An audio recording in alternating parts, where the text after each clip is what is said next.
جو اللہ اور رسول صلی اللہ علیہ وسلم کے مقابلے کرتے ہیں اور دراصل وہ ذلیل ترین مخلوق ہے بول کے ان کے تعلق سے اللہ تعالیٰ یہاں پر بیان فرما دی۔ اور یہاں پر فرما دیا گیا کہ اللہ تعالیٰ اور آخرت پر ایمان رکھنے والے ان لوگوں سے محبت نہیں کرتے جو اللہ تعالیٰ اور رسول صلی اللہ علیہ وسلم کے مخالفت کرتے ہیں، خواہ وہ ان کے باپ ہو، ان کے بیٹے، ان کے بھائی یا ان کے اہل خاندان۔ یہ اللہ کے جماعت کے لوگ ہیں، اللہ کے جماعت کے لوگ ہی فلاح پانے والے ہیں۔ یعنی چاہے کوئی بھی آپ کے قریبی رشتہ دار بھی کیوں نہ ہو، اگر وہ اللہ اور رسول صلی اللہ علیہ وسلم کے مخالفت کرتے تو ان سے دلی دوستی نہ کیا کرو بول کے یہاں پر فرما دیا گیا۔ پھر اس کے بعد سورۃ الحشر ہے، یہاں اس سورے میں 24 آیتیں ہیں، 24 آیت اور 3 رکوع ہے۔ پہلا رکوع نمبر 1 آیت نمبر 1 تا 10 1 to 10۔ یہاں پر اللہ سبحانہ تعالیٰ نے یہودیوں کو ان کے گھروں سے نکل کر باہر کیا اور ان کے حق میں جلا وطنی لکھ دی ہے بول کے فرما دیا گیا۔ یہ اس لیے ہوا کہ انہوں نے اللہ اور رسول صلی اللہ علیہ وسلم سے مقابلہ کیا۔ جو مال اللہ نے ان کے قبضے سے نکال کر رسول صلی اللہ علیہ وسلم کی طرف پلٹایا ہے وہ اللہ اور رسول صلی اللہ علیہ وسلم اور رشتہ داروں، یتیموں، مسکین اور مسافروں کے لیے ہے بول کے بتایا گیا۔ اور یہ مال ان غریب مہاجرین کے لیے بھی ہے جو اپنے گھروں اور جائیدادوں سے نکل کر باہر کیے گئے، اور ان انصار کے لیے بھی ہے جو مہاجرین سے محبت کرتے ہیں، ان کی ضرورتوں کو اپنی ضرورتوں پر ترجیح دیتے ہیں، خواہ اپنی جگہ خود محتاج ہو، اور یہ ان لوگوں کے لیے بھی ہے جو بعد میں آئے۔ یعنی یہاں پر یہ اللہ سبحانہ تعالیٰ فرما رہے ہیں کہ جب یہودیوں کو جلا وطن کر دیا گیا، جو مال غنیمت ہے وہ اس پر کس کا حق ہے اس کو اللہ تعالیٰ فرما دیے یہاں پر۔ پھر اس کے بعد رکوع نمبر 2 ہے، آیت نمبر 11 تا 17 11 to 17۔ یہاں پر مدینے کے منافقین کے تعلق سے بات آئی ہے کہ وہ اہل کتاب یعنی بھائیوں سے کہتے ہیں کہ اگر تمہیں نکالا گیا تو ہم بھی تمہارے ساتھ نکلیں گے، اگر تم سے جنگ کی گئی تو ہم تمہاری مدد کریں گے، مگر یہ لوگ کیا ہے، جھوٹے ہیں، یہ ان کے ساتھ ہرگز نہیں نکلیں گے اور نہ ان کی مدد کریں گے۔ ان کے دلوں میں اللہ سے بڑھ کر مسلمانوں کا ڈر ہے، وہ آپس میں ایک نہیں ہے، ان کے دل ایک دوسرے سے پھٹے ہوئے ہیں بول کے اللہ تعالیٰ یہاں پر منافقین کے یعنی ان کی کیفیت کو یہاں پر بیان کر دیے ہے۔ پھر ان کی مثال یہاں پر بتایا گیا کہ وہ شیطان کی جیسی ہے کہ وہ پہلے وہ انسان سے کہتا ہے کہ کفر کر، جب انسان کفر کر بیٹھتا ہے تو کہتا ہے کہ میں تجھ سے بری الزما ہوں، مجھے تو اللہ رب العالمین سے ڈر لگتا ہے، دونوں ہمیشہ کے لیے جہنم میں جائیں گے بول کے یہاں پر شیطان کی بھی بات آئی ہے۔ پھر اس کے بعد رکوع نمبر 3 ہے، آخری رکوع سورۃ الحشر کا، آیت نمبر 18 to 24۔ یہاں پر اے لوگوں جو ایمان لائے ہیں اللہ سے ڈرو بول کے بتایا گیا۔ ہر شخص یہ دیکھے کہ اس نے کل کے لیے کیا سامان کیا ہے، ان لوگوں کی طرح نہ ہو جاؤ جو اللہ کو بھول گئے تو اللہ نے انہیں خود اپنا نفس کو بلا دیا۔ دوزخی اور جنتی کبھی یکساں نہیں ہو سکتے۔ جنتی لوگ کامیاب ہے، وہ اللہ ہی ہے جس کے سوا کوئی معبود نہیں ہے، غائب اور ظاہر کا جاننے والا اللہ ہے، رحمان و رحیم، بادشاہ نہایت مقدس، سراسر سلامتی، امن دینے والا، نگہبان، سب پر غالب، اپنا حکم بزور نافذ کرنے والا، بڑا ہو کر رہنے والا، خالق، منصوبوں کو نافذ کرنے والا، صورت گیری کرنے والا، اس کے بہترین نام ہے بول کے یہاں پر اللہ تعالیٰ کی پورے صفت اور اللہ تعالیٰ کے اسماء الحسنہ میں سے نام بھی یہاں پر آئے ہیں۔ پھر بتایا گیا کہ زمین و آسمان کی ہر چیز اسی کی تسبیح کرتی ہے بول کے اللہ تعالیٰ کی کبریائی بیان کی گئی ہے۔ پھر اس کے بعد سورۃ الممتحنہ ہے، اس میں 13 آیت اور 2 رکوع ہے۔ پہلا رکوع ہے رکوع نمبر 1 آیت نمبر 1 تا 6 1 to 6۔ یہاں پر اہل ایمان سے فرمایا جا رہا ہے کہ تم اللہ اور اپنے دشمنوں کو دوست نہ بناؤ، یعنی اللہ تعالیٰ کے دشمنوں کو دوست نہ بناؤ بتایا گیا۔ یہ لوگ حق کو ماننے سے انکار کر چکے ہیں اور وہ رسول صلی اللہ علیہ وسلم کو اور اس کے ساتھیوں کو یعنی پر ایمان نہیں لاتے۔ ان کا رویہ تو یہ ہے کہ اگر وہ تم پر قابو پا جائے تو تمہارے ہاتھ اور زبان سے تکلیف پہنچائیں گے بول کے یہاں پر اہل ایمان کو بتایا جا رہا کہ کافروں سے دلی دوستی نہ کیا کرو، اور تمہارے لیے ابراہیم علیہ السلام اور اس کے ساتھیوں میں سے ایک اچھا نمونہ ہے بول کے بتا دیا گیا۔ انہوں نے اپنی قوم سے کہا کہ ہمارے اور تمہارے درمیان ہمیشہ کے لیے عداوت ہو گئی ہے، اور اللہ تعالیٰ واحد پر ہی ایمان لاتے رہے، لاؤ بول کے یہاں پر بتایا گیا۔ اس نمونے میں سے کوئی منرف ہوا تو اللہ بے نیاز اور اپنے ذات میں اپنی آپ محمود ہے بول کے اللہ تعالیٰ کی بڑائی بھی بیان کی گئی ہے۔ پھر اس کے بعد رکو نمبر 2 ہے، آیت نمبر 7 تا 13 7 to 13۔ یہاں پر کافروں میں 2 طرح کے لوگ ہیں بتایا گیا۔ ایک وہ جو مسلمانوں سے دین کے معاملے میں جنگ نہیں کرتے اور انہیں ان کے گھروں سے نہیں نکالتے، وہ ان کے ساتھ تم نیکی اور انصاف کا برتاؤ کرو بول کے بتایا گیا۔ اور دوسرے وہ لوگ ہیں جو دین کے معاملے میں مسلمانوں سے جنگ کرتے ہیں اور ان کو اپنے گھروں سے نکالتے ہیں، ان سے جو دوستی کرے وہی ظالم ہے بول کے تنبیہ کر دیا گیا۔ اور اے اہل ایمان، ان سے مخاطب کیا جا رہا ہے کہ جب مومن عورتیں ہجرت کر کے تمہارے پاس آئے تو ان کے مومن ہونے کی جانچ پڑتال کرو، پھر جب معلوم ہو جائے کہ وہ مومن ہیں تو انہیں کفار کی طرف واپس نہ کرو۔ اور نبی کریم صلی اللہ علیہ وسلم سے فرمایا گیا کہ جب مومن عورتیں اس بات کا عہد کرے کہ وہ شرک نہ کریں گے، چوری نہ کریں گی، زنا نہ کریں گی، اپنے اولاد کو قتل نہ کریں گی، کوئی بہتان گاڑ کر نہ لائیں گی اور معروف میں تمہاری نافرمانی نہ کرے گی، تو ان سے تم بیعت لے لو اور ان کے حق میں دعائے مغفرت کرو بول کے یہاں پر یہ بات بتا دی گئی ہے۔ پھر اس کے بعد سورۃ الاصحاف ہے، اس میں 14 آیتیں اور 2 رکوع ہے۔ پہلا رکوع ہے اس میں آیت نمبر 1 تا 9 1 to 9۔ یہاں پر ایمان لانے والے لوگوں سے کہا گیا ہے کہ تم وہ بات کیوں کہتے ہو کہ جو تم نہیں کرتے بول کے بتایا گیا۔ اللہ تعالیٰ کے نزدیک یہ سخت ناپسندیدہ حرکت ہے کہ تم کہو وہ بات جو کرتے نہیں بول کے، یعنی عمل کرنے کی جو بات کہتے ہو، جو تمہارا قول اور عمل یکساں ہونا چاہیے بول کے اللہ تعالیٰ یہاں پر بتا دیے۔ پھر موسیٰ علیہ السلام کی قوم نے موسیٰ علیہ السلام کو اذیت دی اور ٹیڑھ اختیار کیے تو اللہ تعالیٰ نے ان کے دل ٹیڑھ کر دیا ہے۔ پھر اسی طریقے سے عیسیٰ علیہ السلام ابن مریم نے بشارت دی کہ میرے بعد ایک رسول آئیں گے جس کا نام احمد ہوگا، یعنی رسول اللہ صلی اللہ علیہ وسلم کا آمد کا یہاں پر بات بتائی گئی ہے۔ لیکن جب وہ لوگ ان کے پاس کھلی کھلی نشانیاں لے کر آئے تو انہوں نے کہا کہ یہ دھوکہ ہے، یہ لوگ اپنی منہ کے پھونکوں سے اللہ کے نور کو بجھانا چاہتے ہیں، لیکن اللہ تعالیٰ کا فیصلہ تو یہ ہے کہ وہ اپنے نور کو پورا پھیلا کر رہے گا۔ وہی تو ہے جس نے اپنے رسول صلی اللہ علیہ وسلم کو ہدایت اور دین حق کے ساتھ بھیجا تاکہ اسے پورے دین پر غالب کر دے۔ مشرکوں کو خواہ کتنا ہی ناگوار گزرے، لیکن ایک نہ ایک دن دین غالب ہو کر رہے گا بول کے اللہ تعالیٰ بتا دیے۔ پھر اس کے بعد رکوع نمبر 2 ہے، آیت نمبر 10 تا 14 10 to 14۔ یہاں پر پھر سے ایمان والوں سے مخاطب ہو کر اللہ سبحانہ تعالیٰ فرما رہے ہیں کہ میں بتاؤں تم کو وہ تجارت جو تمہیں عذاب علیم سے بچا دے؟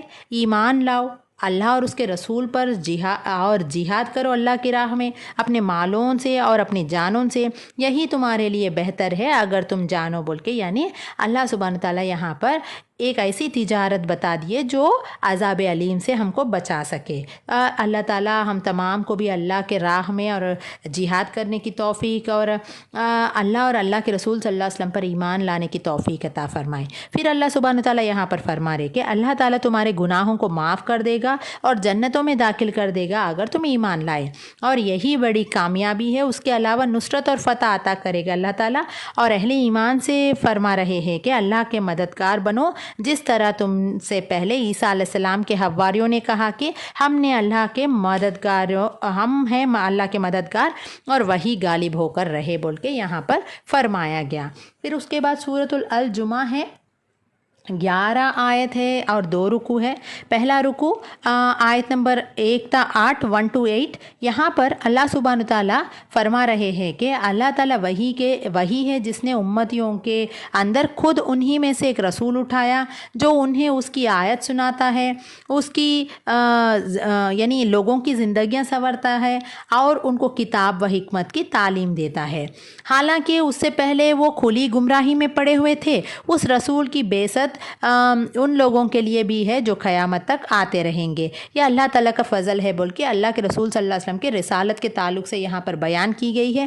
اور جن لوگوں کو تورات کا حامل بیان بنایا گیا ہے مگر انہوں نے اس کا بار نہیں اٹھایا، ان کی مثال اس گدھے کی جیسا ہے جس پر کتابیں لڑی ہوئی ہو۔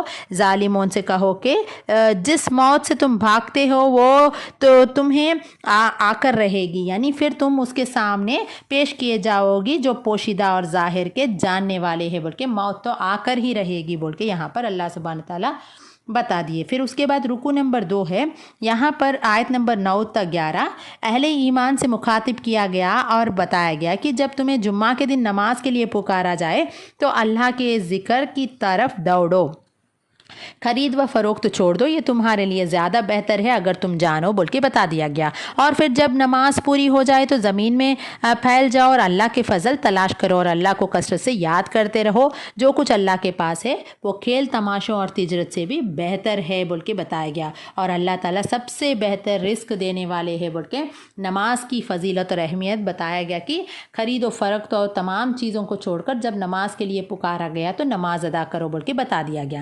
پھر اس کے بعد سورۃ المنافقون ہے، 11 آیت اور 2 رکو ہے۔ پہلا رکو نمبر 1 آیت نمبر 1 to 8۔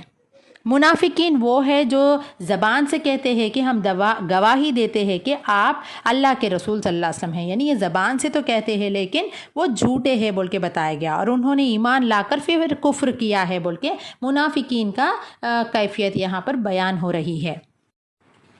اور فرمایا گیا کہ یہ اپنی قسموں کو ڈھال بنا کر اللہ کے راستے سے خود رک جاتے ہیں اور دنیا کو روکتے ہیں، ان کے جتے تمہیں بڑے شاندار نظر آئیں گے لیکن یہ لوگ کی بات نہ مانو، یہ پکے دشمن ہیں بول کے بتا دیا گیا۔ پھر نبی اکرم صلی اللہ علیہ وسلم سے فرمایا گیا کہ تم چاہے ان کے لیے مغفرت کی دعا کرو یا نہ کرو، اللہ تعالیٰ انہیں کبھی معاف نہیں کرے گا، کس کو؟ منافقین کو بول کے بتا دیا گیا۔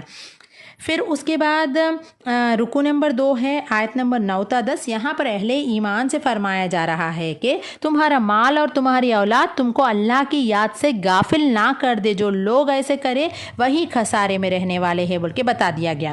یعنی مال اور اولاد 2 ایسی چیزیں ہیں جو اللہ کے ذکر سے غافل بھی کر سکتے ہیں یا تو اپنے زینت حیات بھی بن سکتے ہیں، تو اللہ تعالیٰ فرما رہے ہیں کہ اس سے اٹینٹیو رہو بول کے یہاں پر بتایا گیا۔ پھر خرچ کرو قبل اس کے کہ اس میں سے کسی کی موت کا وقت آ جائے، اللہ کے راہ میں خرچ کرنے کی بات آئی ہے۔ پھر اور اس وقت وہ کہے کہ اے میرے رب، کیوں نہ تو نے مجھے تھوڑی سی مہلت اور دے دی کہ میں صدقہ دیتا اور صالح لوگوں میں شامل ہو جاتا۔